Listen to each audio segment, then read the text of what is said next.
कथा सुधायाम उपस सप्रेम योगम। ये बड़ा सुंदर पद है। आचार्य शुकदेव कह रहे हैं, जो लोग व्यवहारिक चर्चाओं में अपना जीवन व्यतीत करते हैं, ये जो व्यवहारिक चर्चाएं हैं, व्यवहारिक चर्चाओं से वाणी अपवित्र हो जाती है। और जब वाणी अपवित्र होती है, हम सोचते हैं ये बात वो बात संसार की बात है, इनसे वाणी अपवित्र होती है। वाणी इतनी अपवित्र हो जाती है कि फिर अंदर बात नहीं जाती ईश्वर से संबंधित। तो वाणी को पवित्र करने का एकमात्र साधन है उस वाणी से व्यवहार की चर्चा ज्यादा न करके भगवान की चर्चा की जाए। भगवान की चर्चा करने से ये वाणी पवित्र हो जाती है। देवा तस्मै भगवते नमः। भगवान इतने समर्थवान हैं, यद्यपि हर इंद्री का स्वामी एक अलग देवता है, फिर भी वह इतने समर्थवान है कि जो उनका संग करता है जिस भी इंद्री से, वह इंद्री पवित्र हो जाती है।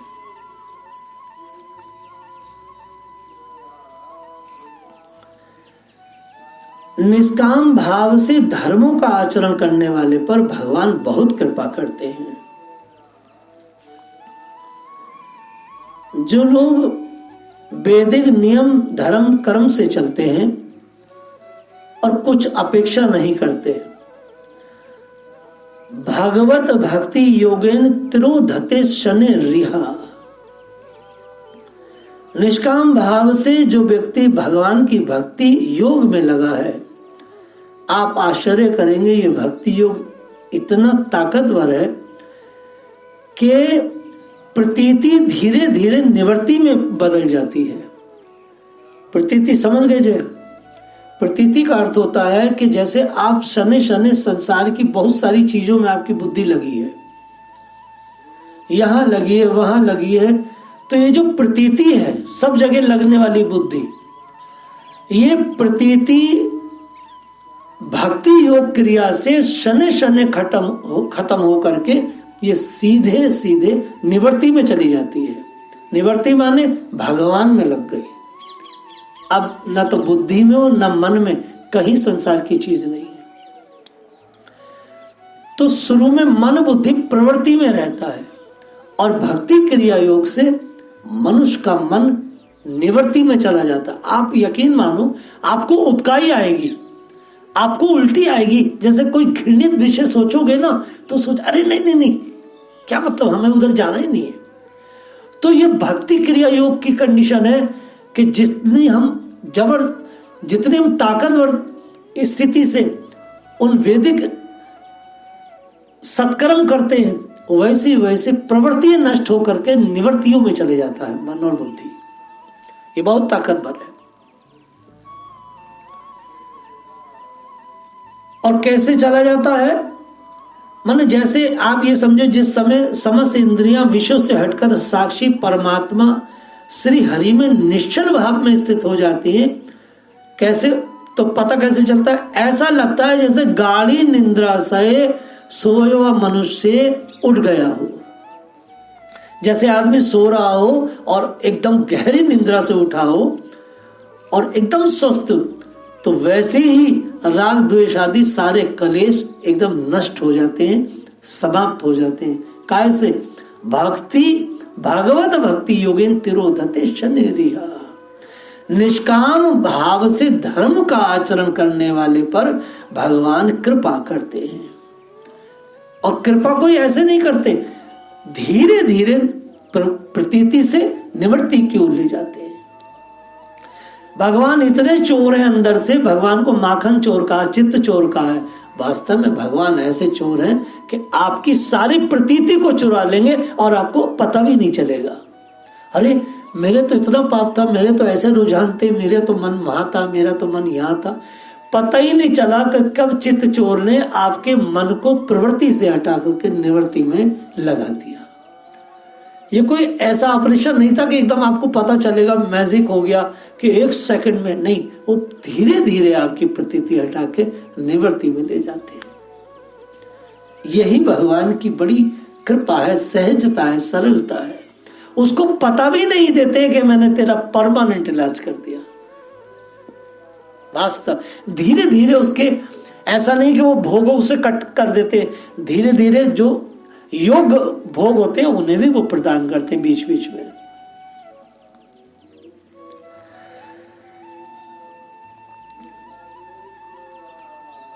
कुतः पुनश्चरणारविंद पराग सेवार रतिर आत्मलब्धः। भगवान के गुणों का वर्णन और श्रवण क्या है? ये पता क्या है? ये अशेष दुख राशि को शांत कर देता है।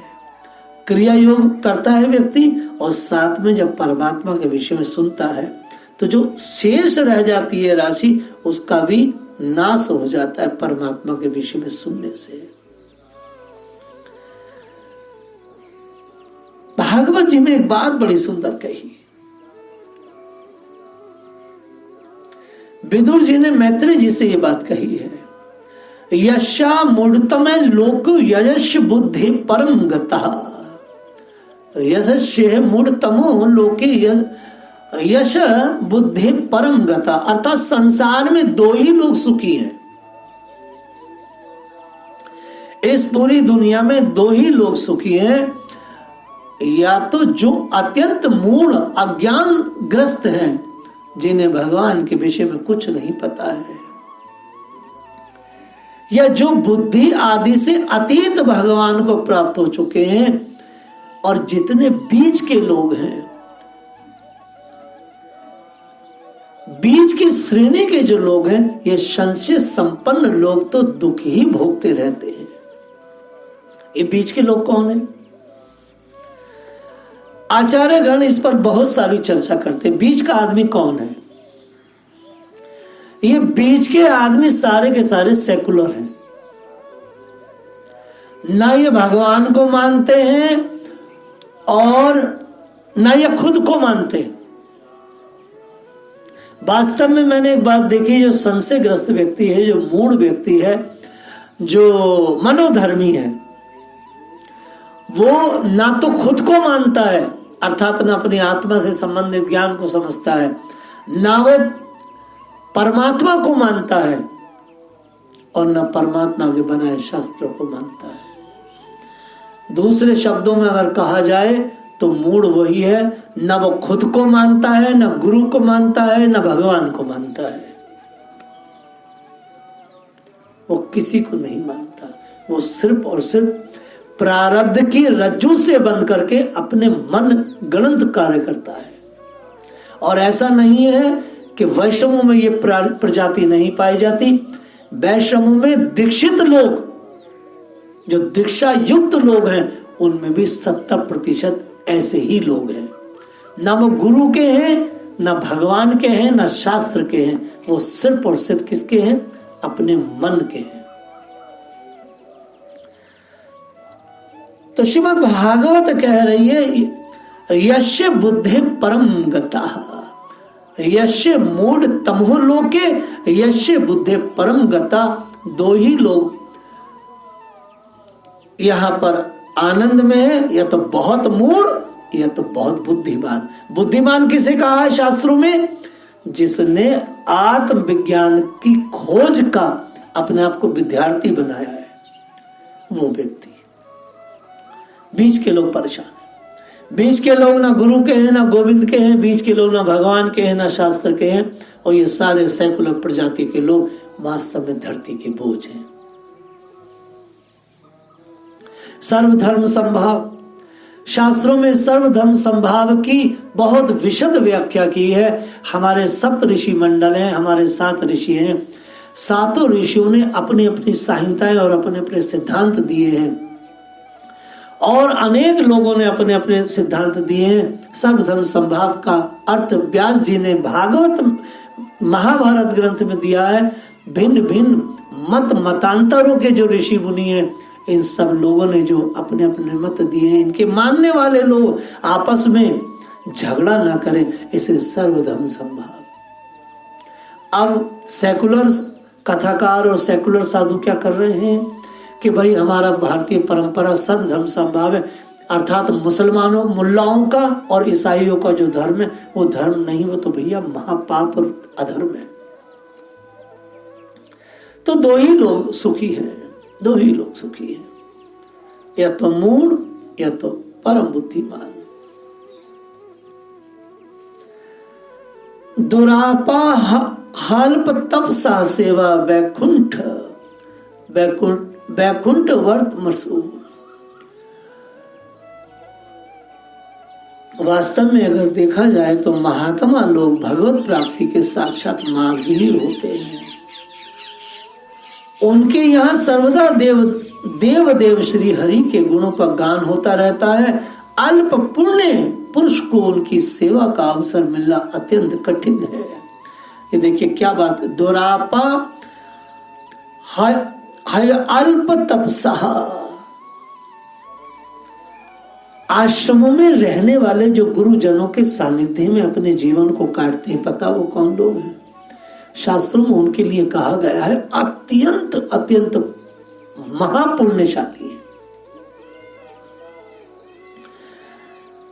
विदुर जी कह रहे हैं श्रीमद् भागवत के 3 स्कंद के 7वें अध्याय में, बहुत ही कम भाग्य का व्यक्ति, अल्प भाग्य का व्यक्ति, मूढ़ भाग्य का व्यक्ति गुरुद्रोही और गुरु के सानिध्य को छोड़ने वाला और गुरु के वचनों को त्यागने वाला होता है। प्रत्यक्ष गुरु की सेवा, प्रत्यक्ष महात्माओं की सेवा के बिना किसी व्यक्ति को भी ब्रह्म तत्व, और ब्रह्म तत्व स्थायी जब ही हो सकता है जब वो किसी महात्मा के श्री चरणों में जीवन अपना समाप्त कर दे, क्योंकि दाना खाक में मिलकर गुले गुलजार होता है। ये वो विद्या नहीं है कि डॉक्टरी या इंजीनियरिंग आपने 4 साल 5 साल पढ़ के आप फिलोसोफर बन गए। इसमें जन्म लगाना पड़ता है। तो जो अल्प भाग्य लोग हैं, जिनके पास तप का बल नहीं है, वो संतों के सानिध्य में नहीं रहते, क्योंकि संतों के सानिध्य में रहे बिना, श्रीमद् भागवत कह रही है कि संतों के सानिध्य में रहे बिना भगवान के चरणों के वैज्ञानिकों के भगवान के चरण तत्व के जो वैज्ञानिक हैं, उन वैज्ञानिकों के चरणों में जब तक हम अपने जीवन को नहीं लगाते, तब तक वो तत्व हाथ नहीं आता। चाहे वो प्रेम तत्व हो या वो भगवत तत्व हो या कोई और तत्व हो, सारे तत्व तो एक ही है। आप उन्हें नाम कुछ भी दे लो। अब गोपियां कहती प्रेम तत्व, उद्धव कहते ज्ञान तत्व, लास्ट में आके डोंगरे जी कहते एक है। सांख्य अब कहते सांख्य बल, सांख्य शास्त्र, लास्ट में जाके वो भी प्रेम तत्व में परिवर्तित हो जाता है। तो कुछ भी अलग नहीं है भाई। देखो जो बात है, तो मूढ़ लोग जो है भाई, उनको तो पता ही नहीं है। प्रभुपाद जी कहा करते थे कि गाय काटी जा रही है, गाय काटी जा रही है, बराबर में पशु वधशाला में बराबर में दूसरी गाय बैठी है, वो बिल्कुल शांत है, उसे पता ही नहीं कि मुझे भी काटा जाएगा, वो अपनी आंख बंद कर लेती है। पशु वधशाला में जब गाय भैंसे कटती हैं और ये असुर काटते हैं, तो वो सब अपनी आंख बंद कर लेती हैं। आंख बंद करने से हम बच नहीं सकते। तो सेकुलर सिद्धांत को अपनाने से कोई व्यक्ति इन कट मुल्लों से, इन ईसाई भीवस्त पिशाचों से बच नहीं सकता, कभी नहीं बच सकता। क्योंकि मूढ़ व्यक्ति अपनी मूर्खता के कारण प्रसन्न रहता है, लेकिन वो प्रसन्न है नहीं। सोहम नराम छुल सुखाए दुखम।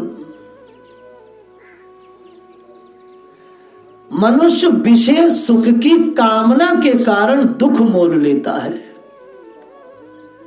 मनुष्य बड़े बड़े भयानक सोहम नृणाम चुल सुखाए दुखम। आदमी विषय सुख की कामना से भिन्न भिन्न क्रियाएं करता है मूढ़ता के कारण, सेकुलरता के कारण, और क्या कर रहा है? सुखाए दुखम। वो दुख के क्या करता? दुख के खजाने अपने अंदर ला रहा है।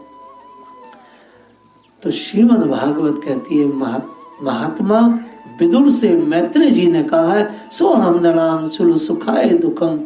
जो व्यक्ति अत्यंत सुख और आनंद में डूबना चाहता है और जो विशेष सुख की कामना से दुख को मोल लेकर के अपना जीवन नष्ट किया था, ऐसे मूढ़ों के लिए मैं श्रीमद् भागवत पुराण प्रारंभ करता हूं, जो स्वयं श्री भगवान सकर्षण ने सनकादि ऋषियों को सुनाया था। प्रवृत्ति भागवतम पुराणम। वास्तव में देखा जाए तो श्रीमद् भागवत एक ऐसा शास्त्र है कि दुख की निवृत्ति को करा देता है। जो जितनी दुख की निवृत्ति है, उस सारी दुख की निवृत्ति को भागवत एकदम तुरंत खत्म करा देती है। बोली राधा रानी की जय।